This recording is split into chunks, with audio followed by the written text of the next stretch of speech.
Hey everyone, welcome back to Recap. I hope you're safe and warm and having a good time out there in the snow and ice. We're glad you're with us. I know it's been a couple weeks, but we are back. The winter weather is moving out. So here we are. Has it been a couple of weeks? It actually has. Last week. I think I did it without you one time. Yeah. I think we did. How can you do Recap with Caroline Derby without Caroline? We did. I'm just kidding. We did Recap without Caroline. We typed a little sticky note up there that said out next to Out. with. Yeah. So it was without Caroline Derby. That is so funny. Well, how are you? A couple shout outs to your mom in the process. So Oh, it was good. I figured she'd still be watching. She does. Yes, she No, does. I'm good. Good. I think I've been safe and warm for the most part. So isn't that what you said you wanted everybody to be? It's safe and warm. Be careful out What about there. you? You've been in studio a lot. Yes, this is my first year to not report in the snow, and it's a very different experience. Sad for you. I didn't have to go put on a bunch of big, thick jackets and hats and go stand on the side of the road and get slush Oh, spewed on me for hours on end and freeze out in the, and then go huddle in a little truck and try to get warm and then get out and do another live shot. It's very I got to sit in nostalgic. a warm studio the whole time. oh yeah, and it was. drink hot chocolate. Oh. It was tough, wasn't it? If only it was that easy. If only it was that easy. Well, I But- mean, okay, you had to read some scripts too, so right. Oh, Roby, What else was difficult you were just about it? out there, out today. What else was difficult about it? Huh? No, I'm not saying anything was difficult about it. I'm Was just it saying this is. I easier- never said that. Was it easier or harder than being out in the field during I mean, the snow? definitely easier. Okay. But I rest my case. I never said it was difficult. in the first place. Did you hear what happened to me at my house? No, Roby. Oh, my goodness. Was it difficult or was it easy? It was difficult. So I live at the bottom of a really big hill in a cul-de-sac. And a UPS truck came down yesterday, and it's just been a sheet of ice. Oh, no. A UPS truck came down my yesterday, gosh. ill-advised, and got stuck in our front yard. And so a tow truck came to get the UPS truck, and it was one of those big tow trucks, you know, and it got stuck in our front yard. Oh, no. So we had a tow truck and a UPS truck stuck in our front yard on the sheets of ice. What'd you do to help them? I videoed it, and took a couple pictures. Yeah. And sent it to the other UPS guy who had called us and said, I'm not coming down in your cul-de-sac to deliver this because I'll get stuck. And I was like, well, your partner didn't get that memo. Did they slide the package down the hill on the sheet of ice? No. Oh, they okay. wanted us to come meet them like at Walmart or something and drop it off or something. But Interesting. they finally put chains on the tires. And it took them about 2 hours to inch by inch get everything up the hill and out. I mean, it was quite some entertainment. Oh, it I'm was sure. hours of entertainment for everybody in our neighborhood. Kids are out there Just watching. What's going on? Oh, man. It's impressive. Yeah. So, Wow, that's crazy. I did see a video. I don't think it was in Arkansas, but a DoorDasher was delivering food, and he was sliding like bags of fast food down this hill of ice to wow. these college students, and they're catching him at the bottom. but let's be real. College students that eat anything, so it doesn't really matter what was Doesn't in those matter bags, what's going on. Is it food? I'm eating it. So. We used to, when I was in college, there was I went to Hendrix, and there was an overpass in Conway to the dorm where we lived. Yeah.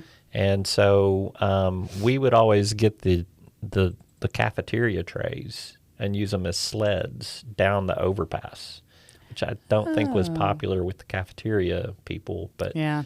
we had a good time doing it. I used to sled on the cafeteria trays in college one time when we got snow. Fun times, but hey, you want to do? You're wearing your OBU purple I today. am wearing my OBU purple today. Go Tigers. Go Tigers. You should get purple nails sometime too. Next battle of the ravine. We've already talked about that. Text me if you do that. So Okay. All right. All right. All right. Thank What are you. we going to talk about? Yeah, today? let's do a little recapping. Earlier this week, I got a chance to visit with Senator Tom Cotton about some issues taking place. One of the, I think, most talked about, a lot of eyes on this issue, and a lot of questions surrounding it too, have been recent ICE operations in Minnesota, specifically Minneapolis. We know that 2 people have died protesting those, and still, yeah, as I mentioned earlier, just a lot of questions surrounding it. So we talked about ICE operations. We also talked about this possible government shutdown that could happen due to Democrats wanting to withhold some funding from the Department of Homeland Security that would essentially maybe go to ICE. And we talked about a variety of topics, and we have that interview for everyone to watch. So we're going to go ahead and roll the tape. Senator Tom Cotton, thank you so much for joining us today to talk a variety of topics. We're glad you're with us on KRK4 News. Thanks for having me. First, I want to start. There are some images coming out from across the country recently in Minnesota that some people are saying they've never seen things like this happen in regard to ICE operations in the history of our country. Would you agree that those images and things that we're seeing come from those ICE operations are unlike anything we've seen before in this country? Well, we've certainly seen stepped up enforcement over the last year of our immigration laws, in part because for 4 years under Joe Biden's administration, we saw an unprecedented wave of illegal immigration to our country. So our immigration authorities are having to conduct more widespread operations to identify especially violent and criminal illegal aliens and remove them to their home countries. One thing I would note that what we've seen in Minneapolis is in large part the result of irresponsible state and local officials refusing to cooperate with federal authorities, sometimes actively interfering and encouraging civilians to interfere as well. In Arkansas, we've had more than 700 ICE arrests than they've seen in Minnesota, and Minnesota's got more than twice the population. We haven't seen that kind of unrest in Arkansas, though, because our state and local officials cooperate with federal law enforcement. That goes doubly so for even larger states like Texas and Georgia and Florida. Way more arrests than you've seen in Minnesota, but no signs of unrest because those states have responsible state and local officials. So I think the best thing that could happen in Minnesota is for the governor, for the sheriff, for the mayor in and around Minneapolis to cooperate with federal authorities, allow local police and sheriff's deputies to do their job so ICE can do its job in protecting our communities. 2 people have died now in Minneapolis who have been protesters protesting these ICE operations. After that, after a couple different incidents, do you still support the push for ICE operations around the country? Well, I don't think we have any choice other than continue ICE operations. We had more than 10 million illegal aliens flood into our country for 4 years under Joe Biden. Many of them are violent or criminal or belong to gangs. The way to avoid the terrible tragic shootings that we saw in Minnesota is for state and local officials to cooperate with federal law enforcement. Allow the police, for instance, to do the routine work of crowd control and establishing a perimeter around a federal law enforcement operation. Allow the police to protect the off-duty federal officers when they're just trying to get a cup of coffee or get a sandwich or sleep in a hotel and go about the normal routine of life. That's the difference, what you've seen in Minnesota versus, for instance, what we've seen in Arkansas or other states that are cooperating with federal law enforcement as they should. There cannot be a mob veto on enforcing the law. We cannot have state interference with lawful federal operations. Is there some kind of middle ground to be found between protesters and ICE officers, ICE agents? Any kind of middle ground that you're recommending or in support of? I know you mentioned state and local law enforcement cooperation, but is there some kind of middle ground that we can all come to on this? Well, I think the right middle ground is not to interfere with law enforcement. That is never a good idea, local, state, or federal, and don't resist arrest if you're subject to an arrest, even if you think it's an unfair or unjust arrest. Take the case of Renee Good, the first woman who tragically died in Minnesota. Her car was actively blocking the progress of federal law enforcement vehicles, and then she ran into an ICE officer who defended himself. That ICE officer was later admitted to the hospital for internal bleeding. It's one thing to stand on the sidewalk and blow whistles. I don't support that when it's, in effect, alerting child rapists and murderers that law enforcement is coming to get them. But that's one thing. It's another thing when you actively interfere with federal law enforcement and certainly resist arrest. That would be the middle ground, the difference between protest and unlawful activity. Do you feel like ICE operations have gone past their original mission at all, or you still think they're on track doing what they're supposed to be doing? Now, unfortunately, there are still many, many violent, criminal, illegal aliens in this country because of Joe Biden's open border policy.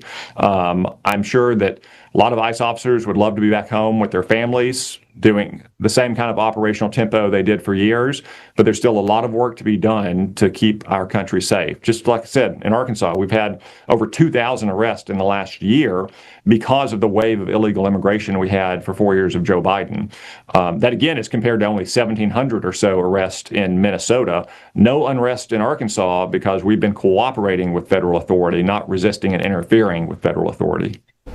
Kind of moving towards the possibility of a government shutdown now. Many Democrats are saying they're going to vote against a bill that would essentially keep the government open because they don't want more funding for ICE. Are you working towards a resolution to this? What are you hearing on Capitol Hill right now? Well, I hope they don't do that because it won't accomplish anything that they say they want to accomplish. Senior Democrats in the Senate have admitted that shutting down the government will not stop any of these ICE operations. They're already funded. They're essential personnel. They will continue to enforce the law and to protect our communities from violent, criminal, illegal aliens. What it would shut down is things like FEMA and TSA after our state and so many other states were hit with the big winter storm and are digging out from underneath it and trying to get air traffic flowing again. It would shut down the Department of Defense and withhold pay from our troops. It would shut down the Department of Transportation when, again, we're trying to recover from a big winter storm. So I hope the Democrats don't take the extreme step of shutting down the government and depriving the American people of government services that they so vitally need when it wouldn't even accomplish their objective of stopping ICE enforcing our immigration laws. Is there any negotiating happening right now to maybe get to a point where both sides can agree on this? We're talking with the Democrats, trying to figure out exactly what it would take to get enough of their votes to move forward with the bill the House of Representatives sent us last week. I know the Democrats are talking with the White House as well. I'm hopeful that we can reach a resolution before Friday night to keep the government funded. If the Democrats want to keep talking about immigration after that, that's fine. We can do that. But right now, it'd be irresponsible for the Democrats to shut down the government when they admit in their own words that it would do nothing to stop ICE operations in Minneapolis or elsewhere. All right, Senator Cotton, thank you so much for joining us today. Really appreciate your time. That was Senator Tom Cotton. Very thankful for him giving us a little bit of his time to talk about those issues. So a little bit of an update there. That was from earlier this past week, just for timing and context purposes. As of now, I do believe that there's been some sort of deal reached where they can not shut the government down, gives them a little bit more time to debate. I believe it's 2 weeks' time at least. So we'll have to kind of check back in on that too. I sat down with Congressman Bruce Westerman this week, and we talked about Minneapolis and what's going on there. He's obviously supportive of law enforcement, but he was also very concerned about citizens being killed in the streets. When you watch the video, I think it was troublesome to him. He hopes that there's a bipartisan investigation when Congress returns. I asked him, too, about the shutdown. Now, the House did all of their business, so all the action's in the Senate right now. And whatever the Senate works out over this 2-week period with this temporary funding, and then it's going to have to go back to the House for approval. So I wouldn't say we're out of the woods yet, but I would imagine that whatever compromise the Senate comes up with, it'll probably be pretty palatable to the House, I would think. Okay. So. And something that Senator Cotton also mentioned, I think they are trying to avoid another government shutdown. It felt like we had one a month and a half ago, 2 months ago. And so definitely trying to avoid that. You have to also think some external factors. Winter storm moves through a huge portion of the country. If a shutdown does happen, as Senator Cotton mentioned, you've got to worry about FEMA, TSA, some other elements in the aftermath of trying to get back on schedule of this winter storm. So hopefully a solution is worked out in the next couple weeks. But you left out the most important thing, Caroline, and that is Groundhog Day is coming up. And so we're just doing all of this stuff over again, winter weather and Congress shutting down. It's goodness. Groundhog Day. Groundhog Day. Yeah. Wow, yeah. Not like Recap. Recap's different every week because sometimes the monitor works and sometimes it doesn't. Sometimes you're here, sometimes you're not. Sometimes you're here, and sometimes you're not. The one constant, though, is that your mom's always watching. So she's our Groundhog Day regular. And I'm apprecitive of that. So me too. I want to meet her sometime. I want to have lunch with her sometime. Okay. When are you going to make that happen? Well, she lives in Arkadelphia, and you care. travel through. I know you have a newspaper around there somewhere. I have a fan from Arkadelphia called me yesterday and talked to me about newspapers. Maybe I know. It's Todd Turner. Oh my goodness. Prominent attorney down there. I'm best friends with his with a member of his family now. Yeah. Really? Yeah. What member of his family are you best friends with? Well, we went to high school that together. sounds kind of secretive there, you know. Oh my gosh, no. Well, it's his daughter-in-law. They got married in July. Good deal. If I'm thinking of the right Turner. Yeah. Probably. Yes. So, but yeah. Anyway, I'm glad you have a fan down You there. want to sing "It's a Small World"? No. After all, we could. We could do that. We could. But instead, we're going to talk about Pine Bluff Arsenal. Worked out a deal, excuse me, in Pine Bluff to have a company, I guess you would call it essentially fund it maybe for a little while and or maybe for a long while. I'm not sure on timing of it all. But something that Senator Cotton and Senator Bozeman and several different other lawmakers were pretty passionate about, making sure that the Pine Bluff Arsenal didn't just go to the wayside and have what they're calling a possible munitions crisis. I think they feel like there's already a munitions crisis. And while Arkansas does make a lot of weaponry for the military, like think down in Camden with the all of the missiles that get made down there. I mean, that's a pretty significant operation down there. Multi-billion-dollar contracts coming through there. But the arsenal, I think they're looking for smaller munitions, you know, the 155 millimeter shells that the Army uses for, you know, to advance on the ground and things like that. That's the type of stuff I think they want to make some smaller stuff. And I think they are dependent on other countries for some of that right now. Yeah. So to be able to do that domestically is good. But the fact that Pine Bluff Arsenal already had a history of doing that is why I think you saw Bozeman and Cotton and Westerman kind of get involved with that and try to make that happen. And then, of course, Cotton's on the Armed Services Committee, so he's got pretty good sway over the military on some things like that. So that's going to be a big boon. I think it's 200 workers will be employed there when it's all said and done, and it's about a $1.3 billion investment. It's pretty big investment, in a region of the state that could definitely use that kind of shot in the arm. So I think it's a big positive for everybody. You mentioned, we were talking about Arkadelphia earlier, circling back. Did you see that Representative Westerman brought Juanita's Candy Kitchen from Clark County to D.C.? No, I did not, but that is good. Yeah. Peanut brittle, isn't it? It is really good. Yeah, I like it. It's a staple. He brought some of that to D.C. I saw a cool video of Why it. didn't you bring some of it to recap? Well, because you're the one who talked to You're the Arkadelphia connection. Westerman this yeah, week. but you got family there. I mean, I figure you probably got a pipeline to Juanita's. Maybe next week. You got a credit account there, don't you? I don't think so, but well, we know they wouldn't ship it up Susan. here. Roads are Susan are bad. friends. So, all right. Next week, Juanita's peanut brittle. Right here on this table. Oh my gosh. Make it happen. Hey, I'll do Do what your I magic. can. Okay. And there's even an extra seat for your mom if she wants to come. Oh my gosh. So. Oh my gosh. She should be a guest on the show sometime. I don't know. What would she talk about? I think she would. I don't know. She could talk about your life in career growth. It'd She be good. could. She could do that. She could talk about my development. Mm-hmm. Yep. She's seen it all.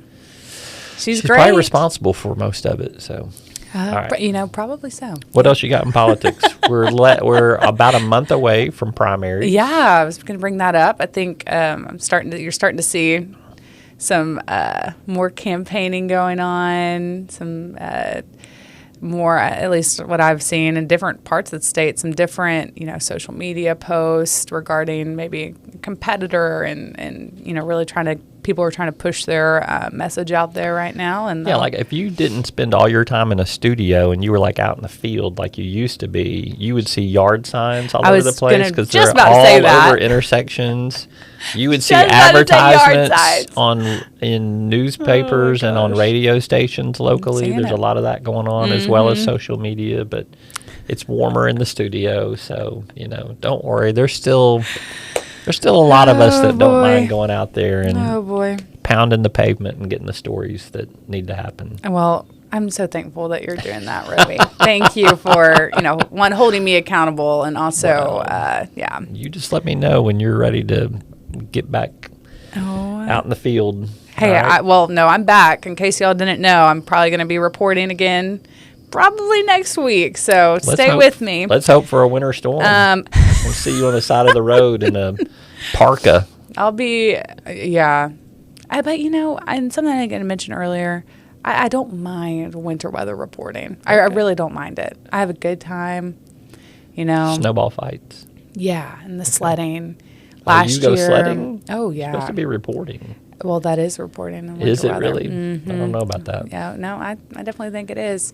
And I'm a little worried about our producer Kate over there. She's zooming in and out on some pictures on her monitor over there, and I'm not sure what's going on with all that. So is it where you need it to be? Is it the right size? Is it too big? Is it too small? Is it just right? I'm getting her a bowl of porridge next week. Oh, Goldilocks over there. Oh my word. Okay. Well, any recent economic development, Roby?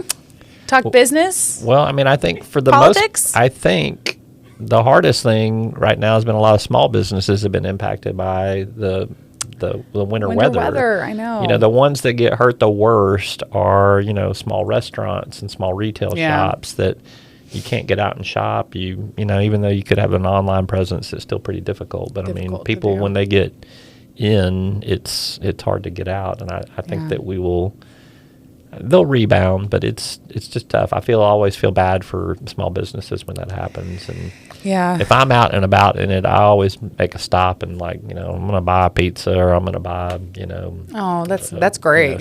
Supporting local. I know they're there, and I know it's hard, and I see a lot of them, so it's rough. I guess, and hopefully when everyone feels comfortable out on the roads and different things like that, they'll maybe make up for it a little bit. It's dangerous out there. I mean, the big roads are pretty cleared off, and I know there's been a lot of reporting on that, and you can see the RDOT, videos and stuff like that. But I was on a lot of back roads this week, so I still delivered some weekly newspapers around the state. And I was on one road, is Highway 13 between Carlisle and Humnoke. Mm-hmm. Don't ever drive on that road in the ice. I'm just telling you. I was going about 5 miles an hour. And I thought, I'm going to be in a ditch if I'm not careful. And somebody sped past me, like on the side. And I was serious? Like, they're going to be in a ditch. So, but that's not good. But there were some bad patches there. But kudos to all of the road crews that are out there. There's a lot of stuff that was cleared off. They're doing great.